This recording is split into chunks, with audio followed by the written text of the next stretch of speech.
Bonjour ma petite famille ésotérique, j'espère que vous allez bien, que vous avez bien travaillé et je suis sûre que votre cahier est déjà bien rempli. Oui, je suis déjà passée par là, je connais. Bon, je souhaite le bonjour et aujourd'hui on va voir comment on peut se recréer soi-même. Aujourd'hui c'est un peu particulier parce que là je passe à l'enseignement d'une entité, un être de lumière qui s'appelle Crayon.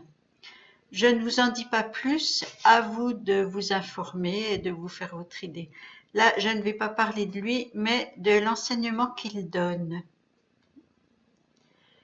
Et le but de son enseignement, c'est de se transformer, de s'améliorer, de se recréer soi-même pour pouvoir s'ajuster aux nouvelles énergies de la planète. Et c'est de ça qu'on va parler maintenant. Vous savez qu'on vit dans un monde de 3 dimensions, donc c'est très limité. Mais depuis l'entrée dans l'ère du Verseau, la 4e dimension et la 5e ont commencé à s'installer doucement sur la Terre. La convergence harmonique dont je vous ai déjà parlé a contribué à leur installation parce qu'on a ouvert des vortex qu'on appelle les portails interdimensionnels.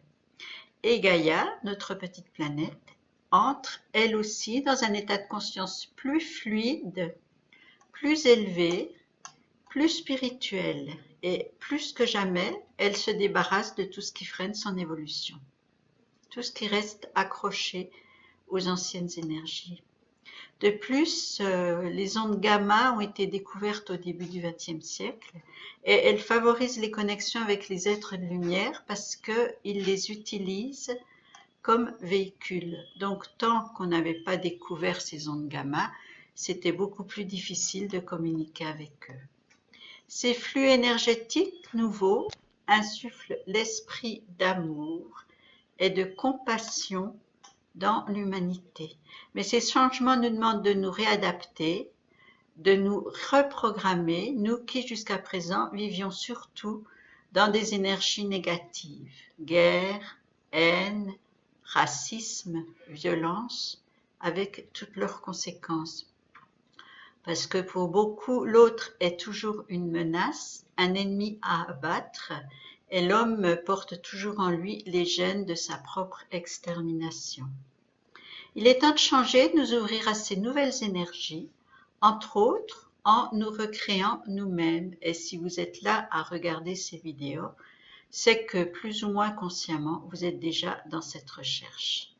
Oui, mais comment faire? Voici ce que nous propose Crayon. Mais je vous rappelle qu'il existe d'autres méthodes et comme d'habitude, que c'est à vous de trouver celle qui vous conviendra le mieux. Cette méthode de Crayon nous invite à sortir du bocal. Je vous ai parlé de ce bocal où nous nous enfermons avec notre petit pourcentage de certitude qui nous rassure et nous maintient dans un confort illusoire. Sommes-nous prêts à sortir de ce bocal, à affronter le monde extérieur avec ses dangers et tout cet inconnu qui nous semble tellement menaçant? Pourquoi?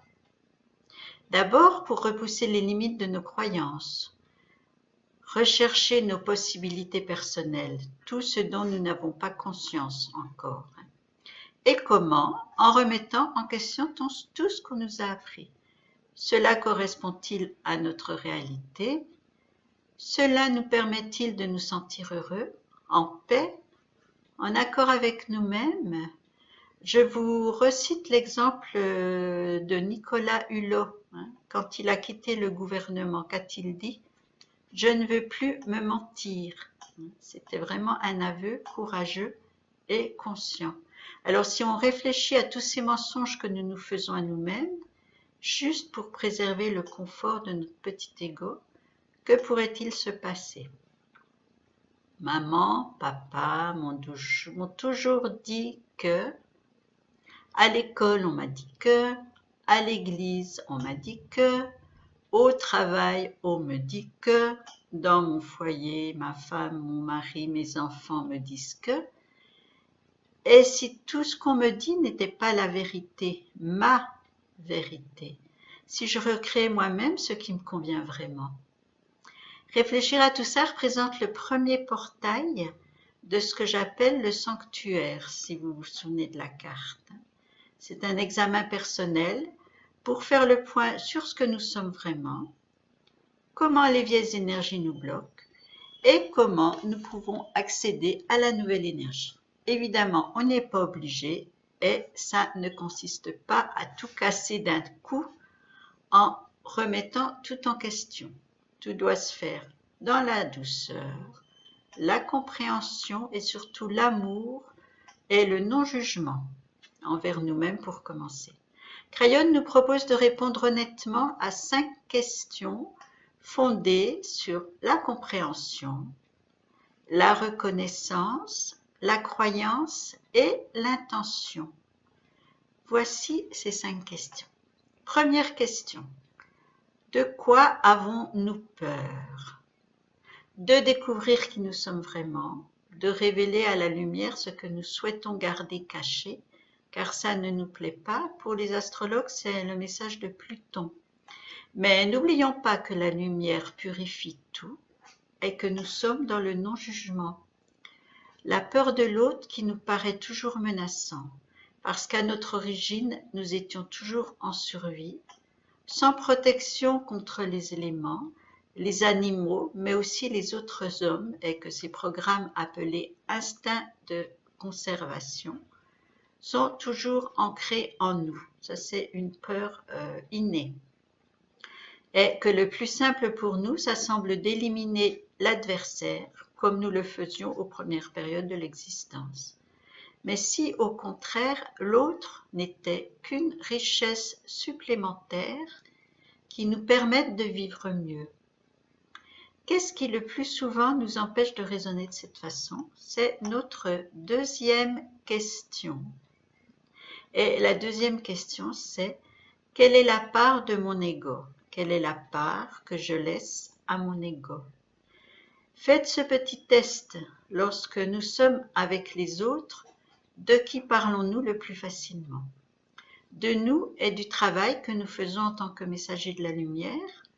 Ou prenons-nous la peine d'écouter ce que font les autres et de s'en réjouir?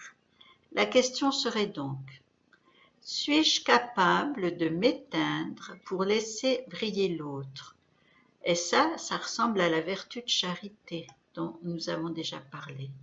Où en sommes-nous à ce niveau? Où en suis-je à ce niveau? Pensons bien que chaque fois que nous commençons une phrase par « moi, je » ou « moi, c'est », c'est notre ego qui reprend le dessus. Et à ce niveau, Crayon nous dit quelque chose d'aussi révélateur que rigolo.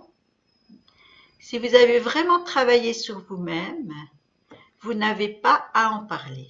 On le verra à votre sagesse et à votre silence discret. Silence, patience, confiance. Dans le cas contraire, il parle d'un ego déguisé en travail de lumière. J'aime bien cette expression-là. L'ego déguisé en travail de lumière. Où en sommes-nous à ce point-là? Et l'exercice qu'il nous propose dans ce domaine, c'est d'écouter les autres sans jamais parler de soi, sauf si on nous le demande. Et dans ce cas, attention à ce que nous dirons. Notre ego est bien plus malin que notre spiritualité et nous tombons facilement dans ses pièges. Troisième question. Que suis-je, qui suis-je face à la colère? L'important n'est pas de savoir si on se met en colère, mais quel est le déclencheur de la colère? Certaines choses nous mettent systématiquement en colère sans que nous sachions réellement pourquoi. Et le travail consiste, évidemment, à déterminer quelles sont ces choses et tout ce qu'elles éveillent en nous qui provoquent la colère. La colère, c'est tout un programme. La lumière, on y viendra après. Tout un programme. Quatrième question, quelle est mon action réactionnelle? Qu'est-ce qui provoque le plus de réactions en nous, c'est-à-dire l'envie d'entrer dans une conversation ou d'entrer dans une action? Le plus souvent, c'est le désir de nous défendre parce que nous nous sentons attaqués, mis en cause. Mais est-ce vraiment le cas ou n'est-ce pas nous qui nous imaginons ça en interprétant mal ce qui se passe? Dans ce domaine, le travail est de ne pas réagir, même si on se croit mis en cause, souvent injustement. Cet événement n'est-il pas lui aussi porteur de quelque chose à apprendre? La 5e question. Pourquoi suis-je toujours dans le jugement? Quelle difficulté de sortir du jugement. Pas facile. Il n'y a qu'à aller faire un petit tour sur Facebook. Je pense que vous connaissez. Pour constater comme tout est jugé très rapidement, bien souvent sans preuve et de façon très négative. Entre en ce moment la grande question en France, qui donc a mis le feu à la cathédrale de Notre-Dame? C'est l'ancienne énergie et elle préfère toujours trouver des coupables que des solutions. Le coupable nous déculpabilise et c'est pour ça que nous en voulons un. C'est le bon vieux principe du bouc émissaire. S'il est coupable, c'est que je suis innocent. C'est lui qui porte mon erreur et ainsi je peux continuer sans me poser de questions sur mon propre comportement. Après tout, je ne suis qu'un humain bien misérable. Alors comment pourrais-je faire des efforts pour changer? Que les autres changent d'abord. Après je verrai, d'où le célèbre trait d'humour. Tout le monde veut que ça change, mais personne ne veut changer. Vous avez aussi un bel exemple par rapport aux éoliennes. Tout le monde veut des éoliennes, mais la moitié de la France râle parce qu'elle trouve que c'est moche, que ça fait du bruit, que ça nuit à l'environnement, que ça pollue, etc., etc. Alors que personnellement, les éoliennes, je trouve ça fascinant.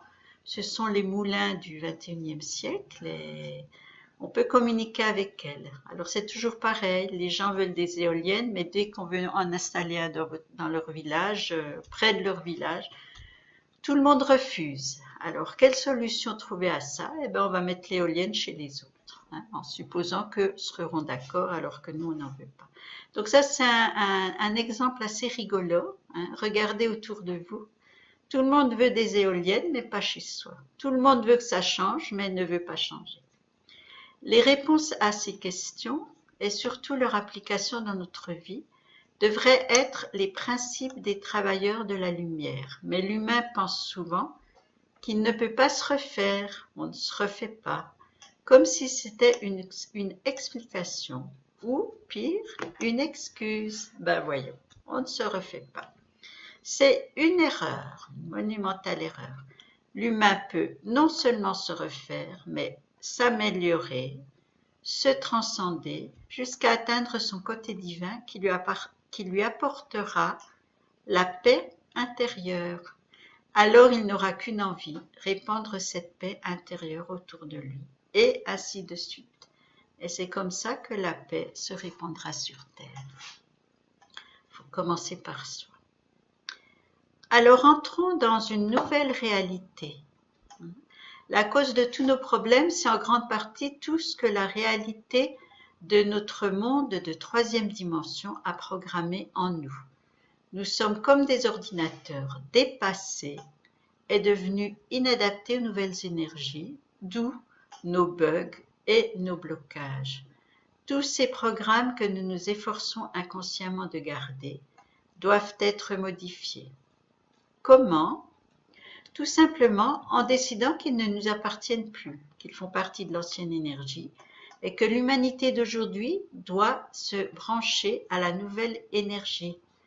Je ne vous parle pas de toutes les techniques de recherche sur soi-même. Elles sont nombreuses et vous en connaissez probablement. Non, là, on va juste parler d'un procédé tout simple de changement d'état d'esprit. Donc, pas de recherche sur un passé douloureux, sur les traumatismes handicapants, les manques affectifs, les injustices et les épreuves que nous avons tous traversées. On va se débarrasser de tout ça maintenant, on n'en a plus besoin. On va abandonner ce fardeau et le dissoudre dans le pardon, en lui envoyant plein de lumière. Aujourd'hui, on va juste essayer de remplacer les pensées haine par les pensées amour, les pensées peine par les pensées joie, les pensées violence par les pensées douceur, et les pensées guerre par les pensées paix, et c'est tout. Ça signifie qu'au lieu de chercher les causes de nos peurs, nos limites, nos dépendances, nous les transmutons en les remplaçant par des valeurs différentes plus positives. Quand un bouquet de fleurs est fané, on ne se demande pas pourquoi il est fané. Est-ce qu'il faudrait faire pour qu'il refleurisse? On le remplace par un bouquet frais, de belles fleurs bien fraîches. Aujourd'hui, nous ne nous en tiendrons qu'à ça. Nous ne pouvons pas changer notre passé, mais nous pouvons changer notre façon d'y réagir. Donc je vous relis parce que c'est la clé que nous donne Crayon pour aujourd'hui. Nous ne pouvons pas changer notre passé, mais nous pouvons changer notre façon d'y réagir. Ce travail nous permettra d'échapper à la 3e dimension pour entrer dans la 4e et même la 5e, qui est celle de l'amour. Ça ne veut pas dire qu'on doit prendre l'ascenseur pour monter 1 ou 2 étages plus haut, mais qu'on doit changer notre état d'esprit en y remplaçant le négatif par le positif. Chaque fois que vous avez une pensée de haine, remplacez-la par le mot amour. Chaque fois que vous avez une pensée de tristesse, remplacez-la par le mot joie. C'est tout simple, ça paraît tellement difficile, mais alors que c'est tout simple. Je vous rappelle qu'il n'y a aucune obligation, c'est à chacun de choisir. Mais réfléchissons à ce qui nous permet de mieux vivre. Ressasser qu'un tel nous a fait du mal, ou lui pardonner et penser aux gens qui nous aiment, qui sont bien plus nombreux que les gens qui nous font du mal. Comment déprogrammer et reprogrammer? En se posant certaines questions. Pour la peur, quelle information faussée provoque ma peur? Comment puis-je corriger cette information pour que ma peur disparaisse? Question pour la peur. Question pour l'ego. D'où me vient ce besoin constant de me sentir approuvé? D'où me vient ce besoin constant de toujours avoir raison? Est-ce vraiment nécessaire? N'ai-je pas suffisamment confiance en moi pour me passer de l'approbation des autres? Pour la colère, la question: quelle information faussée déclenche ma colère? Par quelle autre information puis-je la remplacer pour que cette réaction de colère disparaisse? Pour la réaction, qu'y a-t-il à défendre? Ce que pense de moi cette personne change-t-il ce que je suis réellement, une parcelle de Dieu? Donc, je suis une parcelle de Dieu, quoi que pense cette personne, je vais lui envoyer toute ma compassion. Pour le jugement, pourquoi juger cette personne qui ne pense pas comme moi? Personne n'a tort ou raison, on est juste différent, sur un parcours différent, donc on le voit différemment. L'un n'est ni meilleur ni pire que l'autre, juste différent. En résumé, je termine par cette phrase qui, à mon avis, résume tout. Changeons d'abord qui nous sommes pour passer à qui nous serons. C'est ce qui changera la terre, telle est aujourd'hui la mission d'une vieille âme. Je vous la répète. Changeons d'abord qui nous sommes pour passer à qui nous serons. C'est ce qui changera la terre. Telle est aujourd'hui la mission d'une vieille âme. Une fois de plus, vous remarquerez que cet enseignement rejoint les autres. Selon le principe ésotérique, tout se rejoint quelque part. Pas d'exercice aujourd'hui, puisqu'ils ont été dans l'enseignement que je viens de vous donner, l'enseignement de Crayon. Et on va continuer dans cette voie dans les autres vidéos. En attendant, je vous dis à bientôt. Je vous embrasse. Et travaillez bien. Au revoir, à bientôt.